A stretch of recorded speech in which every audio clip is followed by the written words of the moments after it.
ubuzima bwanjye ngeze aho abana bampunga ntibaba bakinyegera kuko amaso yari yaraturumbutse yaravuye umutwe yaraje umusozi ku buryo abana bose bantinya bonuta nabo tungana amagara ngo ruhuma inyoni zamaze imyaka nunama vuba nsanga hari igiti kiri munsi kigufiya gisongoye kiri munsi y'ibindi nunamye gihita kishita mu jisho kirishita neza nari nunamanye imbaraga kirinjira ngwana nacyo ngo gikuremo kirananira namaze ibyumweru bibiri byose ntaka ku manywa na nijoro ariko Imana itagira uko igenza imibitotsi ashize ibyumweru bibiri ntarasinzira n'umunota n'umwe impa ibitotsi bagiye kumva rwa rusaku rurashize bakajya baza kurunguruka ngo barebe ko nkihumeka nari ndi mu rusengero nari ikingiranye mu rusengero maze mu minsi 3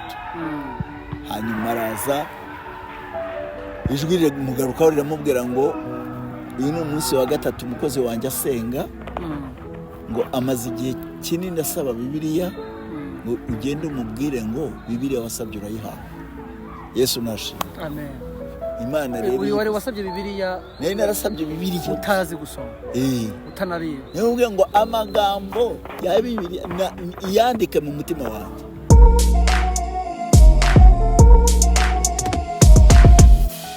Nshuti bakunzi b'Ihirwe TV turabashuhuje amahoro y'Imana akomeze kubana namwe aho muri mu bice bitandukanye ndetse n'ibyo muri gukora byose. Imana yo mu ijuru ibaho umugisha kandi ibagirire neza waba wihebye waba ufite intambara n'ibibazo Uwiteka aracyahari kandi aracyari ku ngoma ndetse turi kumwe n'umutumirwa ari bugerageze kubasengera kandi ndabizi hari icyo Imana iri gukora. Yes rero imbere yacu turi kumwe n'umutumirwa yatangira akatwibwira nyuma tukaza gusenga. Muraho neza? Muraho. Amakuru yawe? Amakuru neza turashimira Imana. Yaturinze. Yarabarinze. Natwe twese. Yaturinze twese. Kandi turindira no mu murimo. Nuko nababwira amazina. Yego. Ndi umubwiriza butumwa bwiza nitwa Gakumba Timone Augustin. Umubwiriza butumwa usaza uri mu kiruhuko cy'izabukuru. Ariko ndi mu kiruhuko ariko ntabwo ndi muri zabukuru ariko ntabwo ndi mu kiruhuko. Kivuga butumwa. Kivuga butumwa ndarikomeje. Yego. Ndarikomeje rwose kandi biranejeje iyo nibutsa Imana yankuye. Numva nayikorera kugeza ku munota wanjye wa nyuma. Amen. Reka dusenge hanyuma ukomeze tubwira n'ibyo Imana yagukoreye. Yego. Karibu se wadusenge. Reka dusenge uyu ni umwanya mwiza wo utapfa kujyamo kuko umwuka wera niwe ukwiye kudushorera agakingura imitima akumvisha abantu icyo bashaka kumenya kandi Yesu akururuka agaherekeresha ijambo rye ibimenyetso n'ibitangaza bigendana naryo. Rero dusenge iki kiganiro tukiragize Imana yacu nziza, Imana isumba byose mu izina rya Yesu. Turagushimiye kuri mwiza Yesu, uri mwiza Kristo watambwe, uri mwiza kuko urukundo ruhebuje rwatumye uduhindura abana b'Imana utwunga n'Imana twari babi. Niyo mpamvu Mwami nawe uhora uturuhura imitima kuko wabitangaje ngo abarushye n'abaremerewe baze bagusanga baruhure kandi nibakwigiraho bakemera kuba abagaragu bawe bakakwigiraho babona uburuhukiro nabo mu mitima yabo. Urakoze Mwami kuko ntibiruhije umutwaro wawe nturemera iyo turi kumwe n'Umwuka wera. None turagusabye ngo kugira ngo iki kiganiro iri jambo uyu mwanya tubonye wo gutangariza isi imirimo ikomeye wakoze, turagira ngo Umwuka wera adufashe atubashishe kandi werekereze ijambo ryawe werekereshe imbaraga mu mitima y'abantu bose. Dusengeye Mwami umwanya n'abaturi n'abateguye umwanya mwiza w'umugisha cyubahiro n'igikomeza ku cyawe tubyambaje mu izina rya Yesu, amen. amen. Karibu rero turakwakiriye. Nifuje kumenya ko umuhamagaro wacu Yego.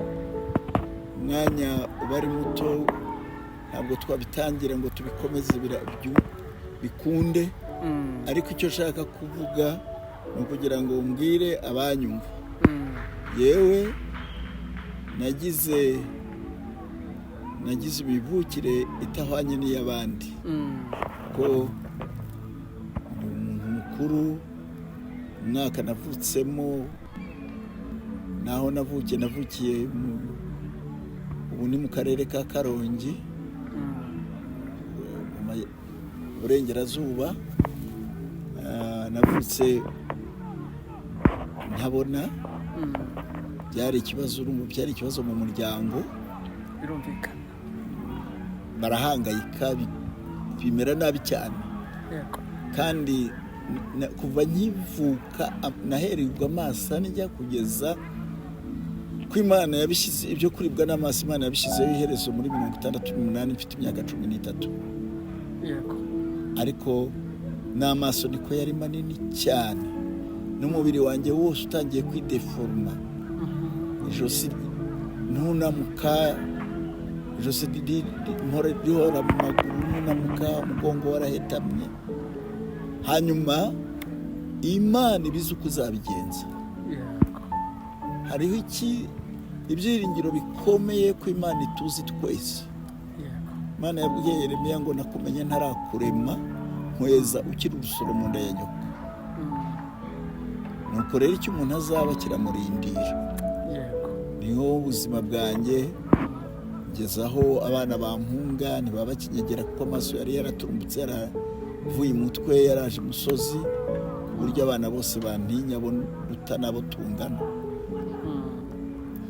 Nta gahenge rero byigeze bimpa mu myaka 13 kugeza muri 68. Ariko bigeze 68, kuko Imana ifite uko ikiza, ibintu byose bibaho byumva Imana.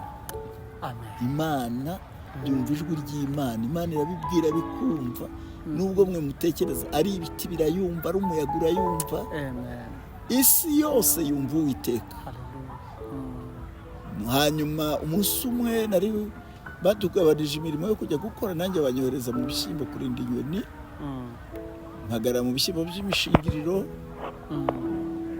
ndakomeza nkajya nunama, aho nari mpunamye igihe kinini, mfata ibinonko njugunya mu rutoki ngo ngurutse, niko kazi bari bampaye, ngurutse inyoni, nkanga inyoni zitona imyaka. Ariko hariho umunsi umwe bantunguye, abahinzi bari hirya barampamagara, nta rindi zina nagiraga, nitwaga Ruhuma. Baramagara ngo Ruhuma, inyoni zamaze imyaka.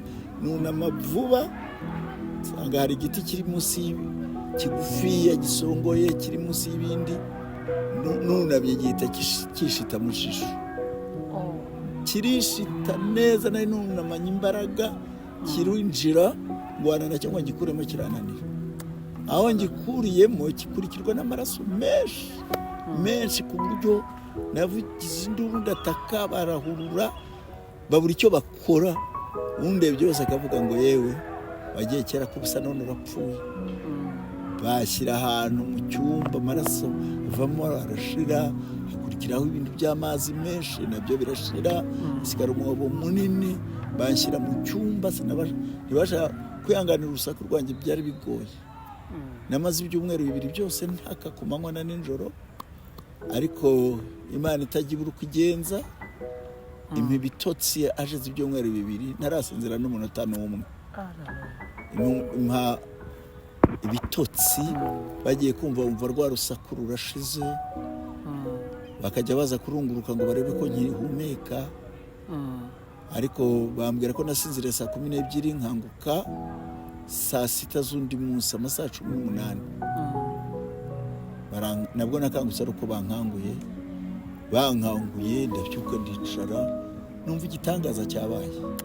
Numva nta musonga n'umwe urimo, mpagurutse, rya josi rihita rirambuka, umugongo uhita urambuka. N'ubu mu myaka yanjye ntabwo ndatangira guhetamo. Amen. Umugongo wanjye ni muzima, ahora warakijijwe, yanjye ni ruzima, ntabwo nari nagakizwa, urumva nari nyiri umwana. Byabaye mfite imyaka 13. Hanyuma ariko muri uwo mubabaro narasenze, narinze amasengesho y'idini nabagamo, ariko umunsi umwe ndasenga isengesho rivuye ku ndiba y'umutima. Mana ishobora byose, nunkiza ubu buribwe ukankiza uyu mubabaro, nzagukorera, uzanjyana aho ushaka nzajyayo. Ntabwo nari nzi icyo mvuga, ariko kubera ko Imana ikorana n'imitima yacu, birumvikana Imana ijya kureba ikumva ibivuye ku ndiba y'umutima. Naho rero yankirije, ngize ya misonga navukanye ihindura. Birashoboka ko hari ikibazo wenda cyari mu mutwe cyatumaga umubiri wanjye ugenda wideforoma, ijosi ritashaka kurambuka, n'umugongo utangiye kuba mubi. Ntekereza ko iyo byongeraho indi myaka byari kuba bibi cyane, ariko Imana izi gukiza, izi gukiza abayiringira, kandi dukorera ibintu birenze ibyo dusaba. Urumva ntabwo nari nakamenya kuyisaba neza, ariko yankoreye ibintu bikomeye, aho abantu bose bashyira ku ruhande bakabona ko ngiye gupfa, ntawo cyari guhagarika ayo maraso, ariko Imana yarabikoze irayahagarika. Icya kabiri, irandeka ndababara, ariko ndanayitakira. Nyuma impaye ibitotsi, nkanguka ya misonga yashize. Icya gatatu, nkanguka rya josi ryarambutse, umugongo warambutse. Kuva uwo munsi imisonga ntokorwa nk'uko abandi batokora, nubwo amaso yanjye atahumutse, ariko ntokorwa nk'uko abandi batokorwa, nta kibazo ngira cyane. Nkomeza rero kuba aho, nta bantu bari ndi hafi ngo bambwirize ubutumwa, ariko nyuma ya 70 natangiye kumva ubutumwa bwiza. Barambwiriza, ariko biratinda, nakijwe muri 79. Nakizwa nabonye amahoro, kuri nabonye amahoro. Niba bakubwira ngo gukizwa, amafaranga wayabona ariko ntiwabona amahoro. Wakubaka inzu nziza ariko ntiwiboneremo amahoro. Wakwiga neza, wakwiga cyane, ariko ntubona amahoro. Ariko ndababwira ukuri, Yesu ni amahoro yacu. Pawulo yarabivuze mu rwandiko yandikiye Abefeso mu bice 2 umurongo wa 14. Ni umurongo ukomeye cyane, avuga ngo uwo niwe mahoro yacu. Niwe wahinduye ababiri kuba umwe, asenya urusika rw'ubwanzi rwatugabanyaga. Yatuzaniye amahoro, ayazanishije umusaraba we. Niyo mpamvu rero Yesu ari amahoro yacu. Kuva namwiringira, ku itariki 15, ku itariki 17 z'ukwezi kwa 4 79, aho nari mfukamye, baradusengeye turi abantu benshi, batubwirije ubutumwa, nari mu cyumba cy'amasengesho, dupfukama turi urubyiruko rwinshi, kandi nari mukuru icyo gihe, nari mfite imyaka 24. Abandi barahaguruka, ariko numva ntibihagije.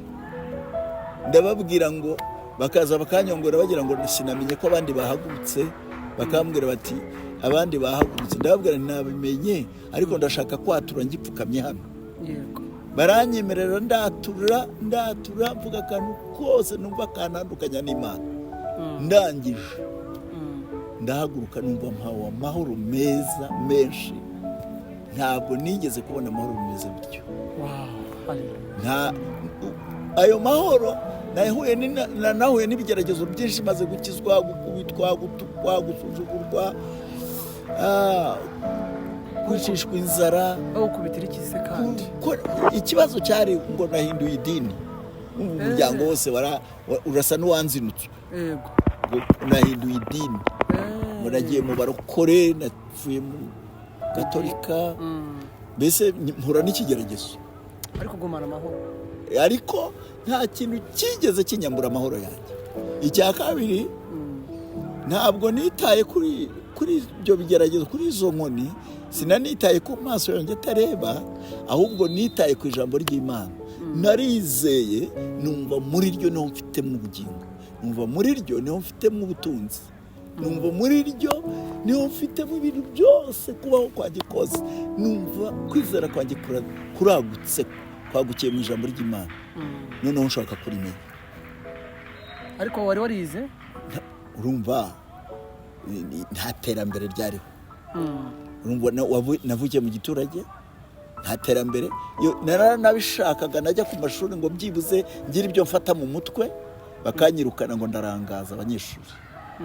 Nta terambere ririho nk'iriri ubu, biga za Braille, biga hari amashuri y'abafite ubumuga bwo kutabona, nta ryari ririho.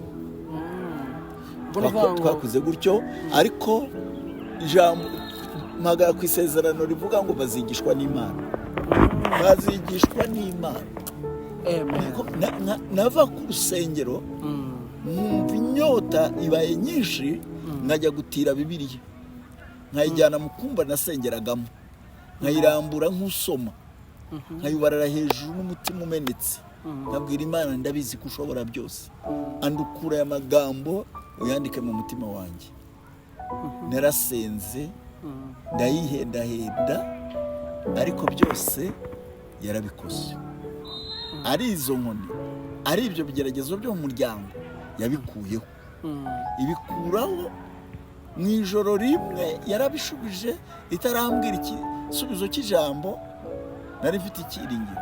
Imana yo izi ibidukwiriye, imenya ibintu bidukwiriye, imenya ibyadufasha, imenya ibyatugirira umumaro. Noneho ndibuka umunsi umwe mvuye muri karitsiye kuvuga ubutumwa, naraje ninjira mu nzu nabagamo mu gikari, kandi nayiraragamo jyenyine. Ninjiyemo ndasenga ngo ndyame, numva ijwi rimbwira ngo hindura inkweto wari wambaye wambara izindi.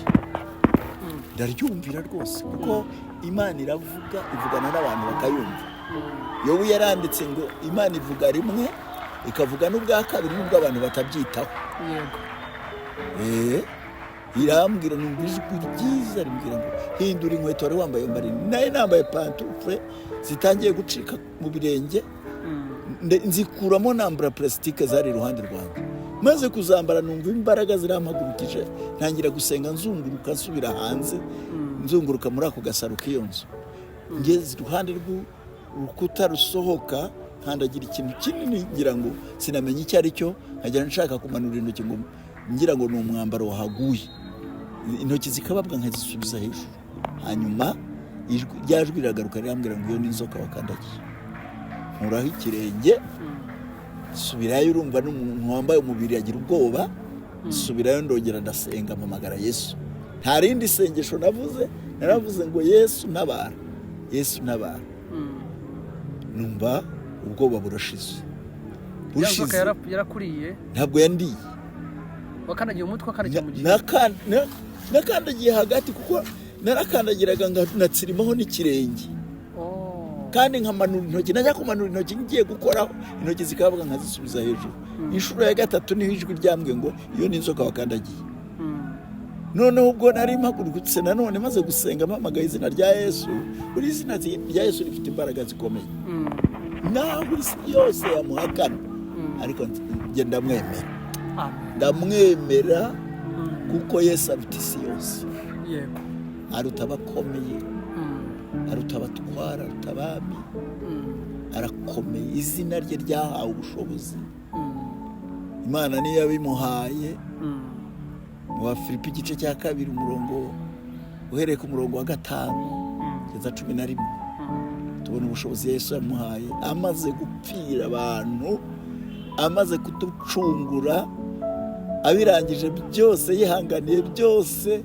Imana yaravuze ngo imushyize hejuru y'amajuru yose, imuhaye izina riruta amazina yose.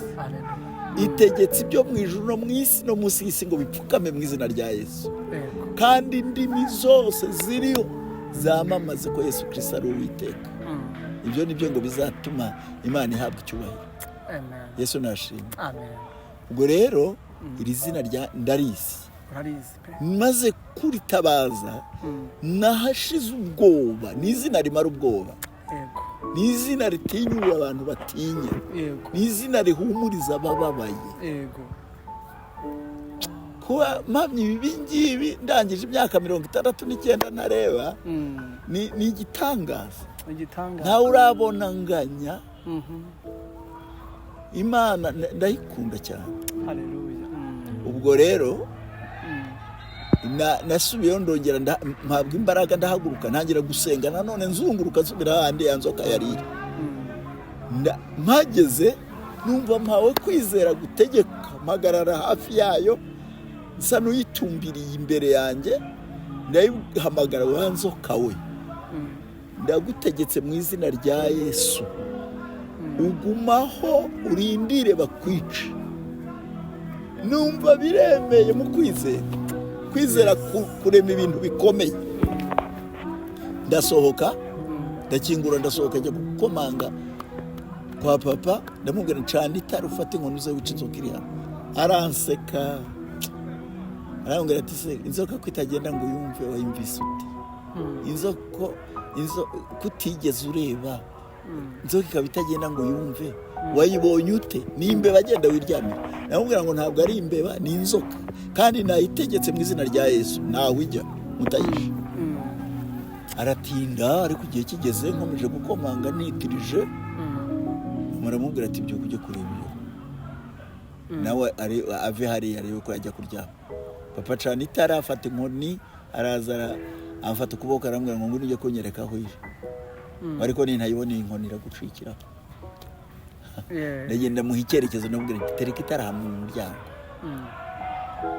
hanyuma urebe ibumoso, aho ibumoso bwawe iruhande rw'urukuta urayibona, kuko arayihasanga ikihizingiye, arayikubita, arayica. Amaze kuyica araza yitwikirira ahantu. Mu gitondo dutanga kubyuka, abantu bose banyuze ku rugo iwacu akabahamagara ati nimuze mbereke Yesu ari iwanjye. Yesu ari iwanjye. Arahamya y'Imana ishaka kwamamazwa, irabikora. Abantu bamaze guterana baramubaza bati twereke Yesu. Arababwira, agenda twikurura ya nzoka arayibereka, baramubwira bati si uwo ni we Yesu? Arababwira ati nimureke basobanurire, mwana wanjye nimuzi ko yakumva atigeze areba, ariko yatubwiye ko hari inzoka, turamuhakanya, aratubwira ngo ni inzoka kandi ntawe ujya, yayitegetse mu izina rya Yesu. None se murumva Yesu atari muri gakondo? Yesu nashimwe, abantu barabyemera. Hanyuma nanjye mbonera kubabwiriza ubutumwa, atanga n'itegeko kubabwira abo mu bati ntazagira umuntu wongera kugira icyo amuvugaho, kumugirira nabi, kuko ni Yesu azabagiriye nabi. Kuva uwo munsi aca iteka, ati najya no gusenga ajya atubwira igihe azazira tumwitegure. Icyo Imana igira kibigo. Hashize iminsi Imana yongera kuntumaho umuntu, imusanze mu murima bagaraye, imubwira ngo ijwi riramubwira ngo jya gusenga. Arayumvira, yari umudiyakoni, arasenga, ajya gusenga. Nanjye nari ndi mu rusengero, nari ikingiranye mu rusengero mazemo iminsi 3. Hanyuma araza, ijwi rimugarukaho riramubwira ngo uyu ni umunsi wa 3 umukozi wanjye asenga, ngo amaze igihe kinini asaba Bibiliya, ngo ugende umubwire ngo Bibiliya wasabye urayihawe. Yesu nashimwe. Amen. Imana rero, uyu wari wasabye Bibiliya, nari narasabye Bibiliya utazi gusoma, utanariye. Niyo ngo amagambo ya Bibiliya iyandike mu mutima wanjye. Imubwira gutyo ngo Bibiliya imaze iminsi usaba urayihawe. Ndamusengera, yarakomanze, ndamukingurira, arazambwira ubwo butumwa, turasenga. Ndangije ndamusengera, arigendera, asigamo. Kuva uwo munsi Imana itangira, nanjye ubwanjye umunsi umwe irahasanga, irambwira ngo ituma umuntu. Nari ngiye ahantu hari igiterane, noneho batanga ibibazo bya Bibiliya, ngo ubitsinda baramuha Bibiliya. Babibajije ndabitsinda. Ndabitsinda bama Bibiliya nshyashya. Imana ni umwigisha. Imana ishobora byose, sinzi ikintu wavuga ku Mana. Nyine dusobanura byagenze bite nagiye mu giterane cy'Abadivantisite cyari kibereye hafi yacu, barabwiriza barangije batanga ibibazo ngo ubisubize arabona Bibiliya, kandi Abadivantisite barasoma barayizi cyane.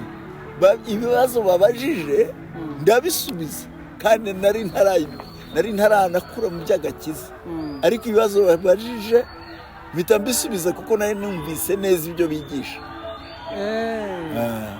Uko nagura aho ngo ntabwo Imana yandika muri wowe, ntagira ishyira muri wowe, ariko ndabisubiza. Urumva si benshi bashubije ibyo bibazo kandi bareba, ariko genda narabishubije. Mbishubije bampa Bibiliya, mbiha Bibiliya, Imana iza kunsura, ijwi rirambwira ngo iyo Bibiliya ihawe aha hantu bazi kutareba ujye uyigendana, nzajya nkorana nawe. Amen. Nkajya mfata Bibiliya nkayigendana, abantu muri karitsiye ntuyemo hirya no hino bakambaza isebe, bagatangarira ko ntwaye Bibiliya kandi utasoma ntareba. Bakaza benshi bambaza ese gutwaye Bibiliya urareba, bakambaza ibibazo byo muri Bibiliya, nkababwira ijambo ry'Imana. Hanyuma aho mbabwiye gusoma batinda, nkababwira imirongo bagasoma. Ndibuka ko kumenya paje buhoro buhoro nuko Imana igenda yigisha, amagambo igenda yashyira mu mutima buhoro buhoro. Nageze naho nzi hari amapaje menshi nagiye menya, nabwo nayamenya ari uko mpamirije Yesu mu isoko rya Nyarugenge ngeze i Kigali muri 1981. Nibwo navuze ubutumwa mu ntangiranye ngo njye gusaba amafaranga. Hanyuma ndasenga mbaza Imana, urashaka ko nkora iki muri iri soko? Aramwe ngo imbere yawe hari igisanduku, haguruka uhamye Yesu. Ndahaguruka ndavuga ubutumwa, bapinga bati ntabwo n'ubundi kutigeze ureba si ibyo wabikuye he. Nkababwira aho basoma, batinda kuhabona. Iyo abantu bataramenya Bibiliya, ntabwo ntiwibwire ko umubwira umurongo wo mu byahisho bakajya kureba mu itangiriro. Yatinda kuhabona, Umwuka Wera akanyongorera paje, yanyongoreye paje nkayibabwira, bagatangara bakitara hejuru. Imana ikingura umuryango wo kuvuga ubutumwa muri iryo soko rya Nyarugenge n'amapaje. Imana, Umwuka Wera ntacyo atigisha. Hanyuma se nyine wabibwirwaga n'iki icyo gihe barimo kukubaza kugira ngo nabibwirwaga n'iki? Bone n'uyu munsi iyo mpamagaye kwigisha, Imana ntishaka ko ibintu byayo tubigira akamenyero. Yego. Ngo wenda mvuge ngo Bibiliya nayifashe mu mutwe ngo nta kibazo, ibyo byagutera akamenyero ntusenge. Ukajya ukaba umwibone uko uri kamenyero gusa, ukamenyero ukaba umunyedini, ariko ukombaho. Iyo numvise ngiye kubwiriza ubutumwa ntangira gusenga, numva ibintu byose bisa n'ibihanaguritse mu mutima wanjye, n'ibyo narinzi ngo birahanagura. Ngasa n'utangirira kuri zero, ngasenga umutima ukameneka, nshakishasije umurongo naheraho. Imana rero impaye umurongo umwe, ngahaguruka kwigisha, ya magambo yose aragaruka nk'ibitonyanga by'imvura. None se nyine ubimenya ute? Nyine bikomeye ndabimenya Umwuka Wera. Umwuka Wera arabinyigisha. Umwuka Wera aranyigisha cyane, kuko Umwuka Wera ni uzana uwo murongo, wa murongo nawuheraho nawuhagurukana. Umwuka Wera agahagararana nanjye, agatangira kujya aya magambo yose ayanyibutsa, kuko naramwakiriye. Rega iyo twakiriye Yesu, Umwuka Wera aba muri twe, ntabwo Umwuka Wera aba hanze. Umwuka Wera aba muri twe. Muribuka ijambo Yesu yavuze muri Yohana 14 umurongo wa 15, yaravuze aravuga ngo nimunkunda muzitondera amategeko yanjye, nanjye nzasaba Data azabaha undi mufasha wo kubana namwe ibihe byose. Aravuga ngo niwe mwuka w'ukuri. Ntibishoboka ko ab'isi bamuhabwa kuko batamuzi kandi batamurora, ariko mwebwe muramuzi kuko abana namwe kandi azaba muri mwe. umwuka wera ari muri twe. Amen. Igitangaza gikomeye si icyo kumenya ayo magambo, ahubwo igitangaza ni icyo gukizwa no kwakira umwuka wera. Hanyuma rero icyo gihe wari umusore? Nari umusore. Hanyuma nari umusore watangiye kubwiriza? Natangiye kubwiriza ubutumwa. Nakijwe nkimara gukizwa, natangiye kubwiriza ubutumwa no gutanga ubuhamya no gusura ahantu duturanye hose n'amatorero. Mu kwa karindwi k'uwo mwaka ndabatizwa mu mazi menshi. Ntangira ivuga butumwa rirakura muri iki. Rirakura. Hanyuma kugira ngo mbe ndi hano i Kigali ni muri 80 mu kwezi kwa mbere. Hanyuma rero ngira ngo ibyo byose ufite umugore n'abana? Ndamufite. Waje kumushaka uti, mwaje kuhura gute kutareba? Hari ibintu Imana yenda mvuga ku gato muri 80 igitangaza Imana yankoreye. Nabwo yansanze aho nasengeraga. Nabwo kandi nari mu rusengero ni jyenyine. Nari mazemo iminsi. Numva umuntu arankomanze, nayo sinziriye naniwe cyane. Twarasengaga nta n'amazi dufite yo kunywa. Numva umuntu arankomanze ku rutugu, arambwira ngo kanguka aba maso nganire nawe ndi Uwiteka. Noneho ndakanguka. Urakanguka kandi usinziriye? Nahise nkanguka ndakabakaba hirya no hino ngo numve ko hari umuntu waje. Sinjiye ate ko nari nginze. Numva nta muntu uhari, ndongera ndisinzirira. Arongera ijwi riramvugisha, arambwira ngo umva, ni jyewe Uwiteka uganira nawe. Nagiraga ngo nkubwire ko naguhinduriye amateka. Yego. Naguhinduriye amateka, nkwandika mu gitabo cy'ubugingo. Ngo kandi uko niko mpindura amateka. Abivuga gatatu asa n'unyihanangiriza ngo uko niko mpindura amateka, uko niko mpindura amateka, uko niko mpindura amateka. Ngo uzabwire abantu ko iyo nanditse umuntu mu gitabo cy'ubugingo mba muhinduriye amateka. Yes, amen. Ndamwumva arangije arongera akomeza aranganira, yamaraga kanya kongera akavuga. Arambwira ngo nagira ngo mbwire ko izina bahoraga bakwita ndisibye mu mitima y'abantu ntawe uzongera kuryibuka. Iryo zina ni Ruhuma. Ruhuma kuva muri uwo mwaka wa 80 mu kwezi kwa mbere ntabwo ndongera kumva umuntu umpamagara Ruhuma. Yararisibye. Buriya leta nayo ikorana n'Imana. Leta ubu iri kurikuraho muri iyi myaka, ariko njyewe Imana yarikuyeho muri 80. Kuva iwacu mukize bakwise Ruhuma abantu batabona babita Ruhuma. Nuko babona umuntu ni Ruhuma. Nuvuga Ruhuma. Nuko abantu bafite ubumuga baba bahimba amazina, ni ba Gicumba, ni ba Kiragi, nayo mazina nyine biterwa n'ukuri, ariko na leta yabonye ari ipfobya. Yego. Na leta yabonye ari ipfobya, nta kuvuga ikimuga, kuvuga umuntu ufite ubumuga. Sinabyiza kuvuga ngo umuntu ubana nabwo. Ubundi njya mbwira abantu ntabwo ngiye mbana n'ubumuga. Mfite ubumuga ariko simbana nabwo. Mbana n'inshuti, mbana n'Imana, mbana n'inshuti, mbana n'umugore, mbana n'abana. Amen. Kubera ko ubumuga si inshuti yanjye. Ngaho dukomeze rero. Imana imaze kukubwira ayo magambo. Irabimbwira. Nari mbwiye ko imaze kumbwira ibyirambwira ngo ndagutoranije ugize umukozi kandi nzakorana nawe imirimo ikomeye. Yego. Irangije irumbwira irindi jambo irambwira ngo kandi uzajya i Kigali ubwirize Kazimiri ubutumwa. N'umugabo umwe wari i Kigali. Twari twaratandukanye kera, yaravukiye muri iyo quartier y'iwacu. Yaragiye i Kigali amaze imyaka myinshi kuko yagiye ari mutoya. Twongeye kubonana afite abana babiri bakuru. Aravuga ngo uzajya i Kigali ubwirize Kazimiri ubutumwa kuko afite ubugingo, azagufasha mu murimo ngo uhamagariye i Kigali.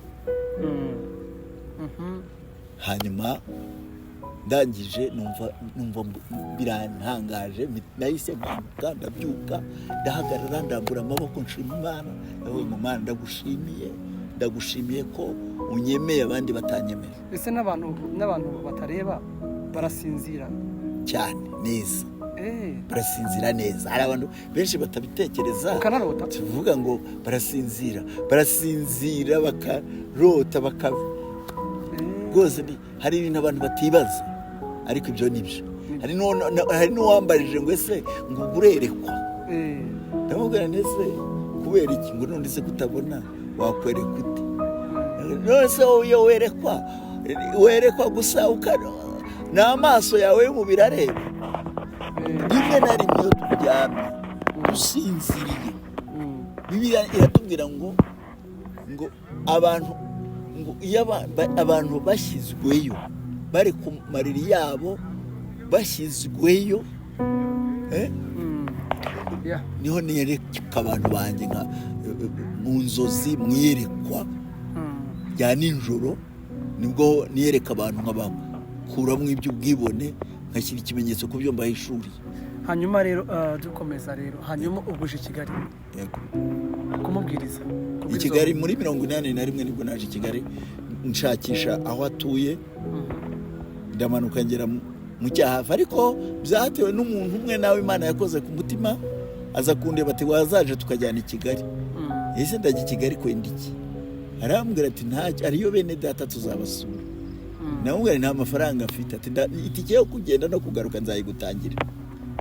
hanyuma nuwo wonjyanye i Kigali muri uwo mwaka, n'umusore umwe wari inshuti yanjye witwaga Natani, ngo niwe twazanye i Kigali.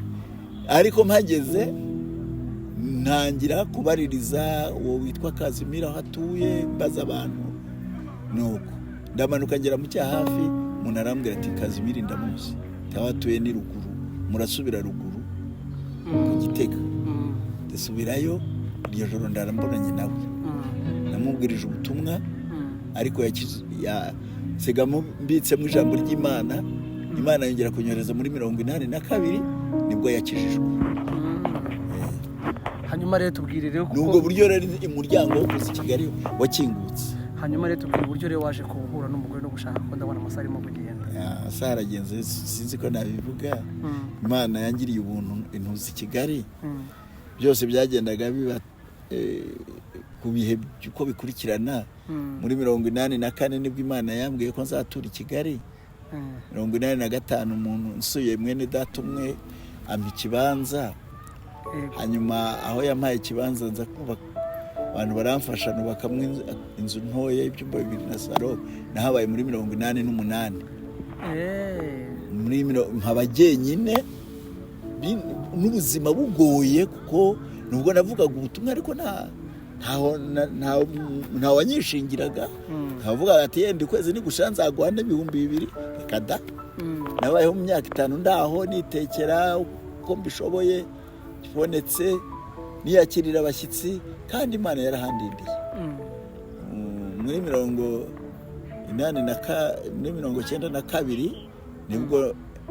nibwo Imana yansanze mu buryo, kuko nari narabyanze rwose. ikintu cyo kurambagiza nari narabyanze. nari narabyanze, sinzi, reka twongeye guhura, ariko reka niba mushaka ko mbivuga ni uko mbivuga. ingahe? 5.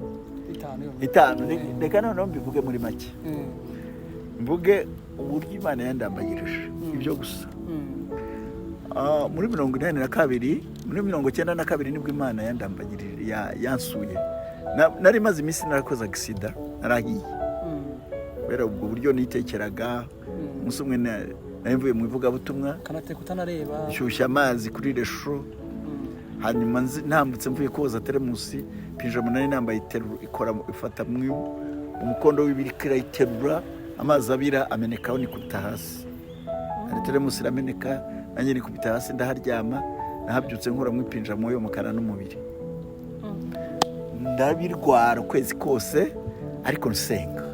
kandi ni ukuri nkubwiza ukuri, no muri ubwo bushye bwari bubabaje, ariko nta kigeze kinyambura amahoro.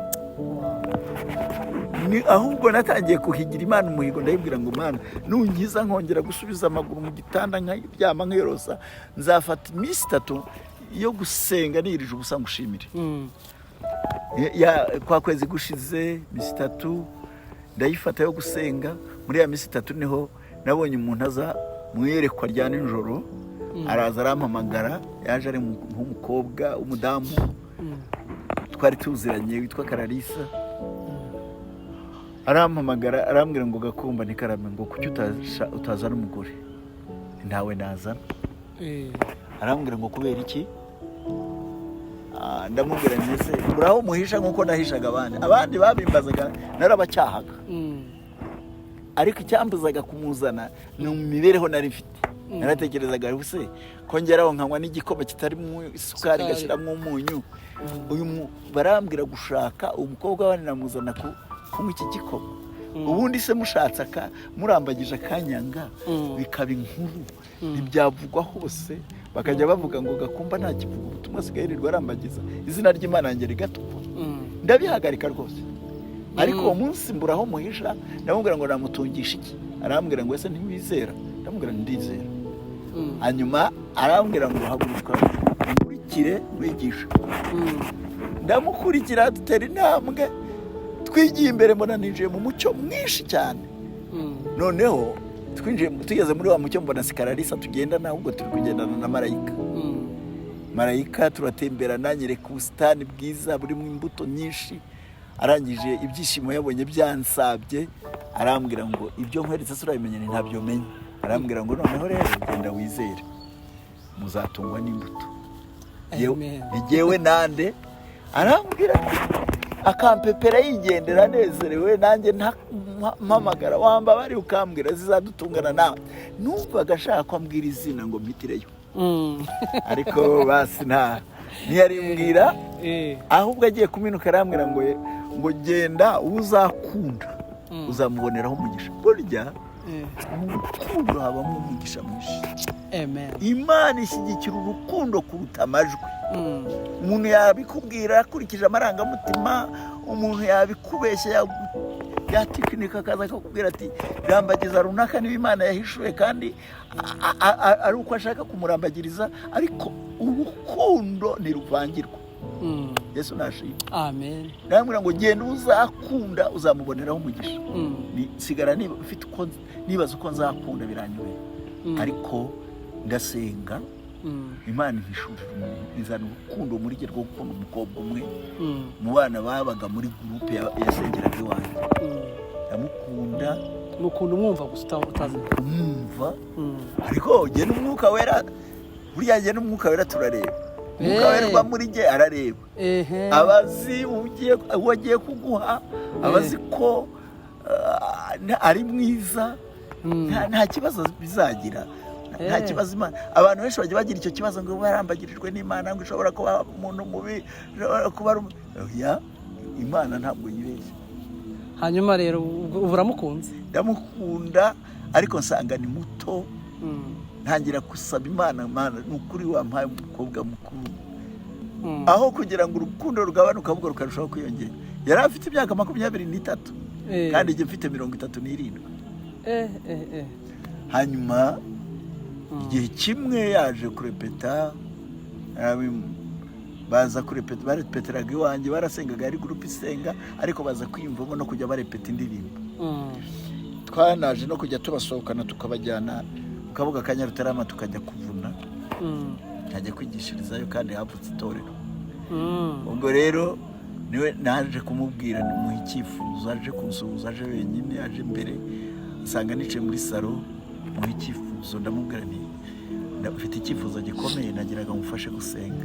Ntabwo uri gusengera se ngufasha gusenga nkurusha gusenga. Ni icyifuzo gikomeye, ndashaka kuzabana nawe. Ati tubana dute? Numva agiye kure. Ndamubwira nti wihangane mbanze nkwibwire ubundi ubone n'ibyo usengera. Ndamubwira nti ubungubu mu buzima bwanjye mbamo burakomeye, n'ubu kurya, kunywa, kwambara no kureba ku musaraba nta n'igihumbi mpembwa ku kwezi. Icya kabiri, ubu mfite imyaka 37 kugira ngo ejo atazareba ku irangamuntu yanjye akarugereta ko yashatse umusaza. Hanyuma icya gatatu, iwacu kwivugwaho inzu barimo ni ikigonyi gikurungiye gishakaje umukenke, niyo ndaramo yongiye iwacu ni inzu isakaje iri mu gikari. Icya kane, uzahura n'ibibazo kuko ababyeyi ntibakijijwe n'abavandimwe, bazakubaza ngo ese ngo ni iki cyatumye wemera umuntu utabona kandi abareba bahari. Yego. Ntusubize, ugende usenge, niwumva icyo Imana izashyira ku mutima bari cyo uzambwira. Ariko hashize icyumweru agaruka buhoro, aranganiriza, arangije aramubwira ngo bya bintu nta kibazo naremeye. Mbambonye fiance gutyo, ibindi nzabibaganirira. Ubu dufitanye muri make, twabyaranye abana 7. Bana 7, abakobwa 4, abakobwa 3 n'abahungu 4. Akana k'agahungu kara kabiri kitavye Imana kakiri gato kakivuka. Ariko ubu hariho abana 6, dufite abakobwa 3 n'abahungu 3. Kandi Imana irabarinze. Cyakora byageze aho muri 2017 na mama wabo ari yitaba Imana. Ariko Imana ikomeza kuturindana n'abana, barakura. Umuherereza arangije segonderi, turi gusengera ngo abone university. Amen. Abandi barize, umwe ni utari washobora kwiga, undi nawe afite ubumuga, undi nawe yagize ubumuga mu ivuka kubera za vantuze, bafite ubumuga bwinshi bwa burundu. Ariko abo 5 ni bazima, barareba, n'uwo ngo barareba uretse ubumuga bw'ibyo bibazo. Kandi Imana ishobora no kumukiza ntiwamenya. Imana rero ni Imana ishobora byose. Yego, mwakoze rero, ngira ngo umukozi w'Imana Pastor Gakumba azatwemera tujye kumusura iwe mu rugo, dukomereza aho tugereje, biracyaryoshye, ndetse tubwiye n'ijambo ry'Imana. Rero nakubwira ngo mwakoze cyane. Imana ibaho umugisha. Yego. Kandi iyi mitima yose yumvise ubuhamya, ndagira ngo mbabwire ko hariho ihumure. Yego. Mu Mana hariho ihumure, nta wakwiyahura. Imana ifite ubuzima bwacu, ntawe itagukura, nta nawe itakugeza. Amen. Kandi uriwe wese Imana iragukunda. Amen. Imana irabakunda cyane birenze urugero. Nyabuna iyo uyizeye bikwereka nawe kuyikunda, murushaho kugirana ubucuti, kandi nta nshuti yawe yagira ikikwima. Yego. Imana ibaho umugisha. Ngaho babwiye abakeneye bazakenera kukuvugisha mu kiganiro bazakubone ku zihe nimero. Abakenera kumvugisha, ngira nomero ya telefone, rwose wampamagara, wanyandikira, uburyo bwose bwashoboka. Nomero yanjye ya telefone ni 078 22 33 8 666. Ungira uzisubiremo. 078 22 33 8 666. Murakoze cyane. Amen. Mwibwe gukora subscribe nakagaruka Ihirwe TV, turabakunda. Shalom.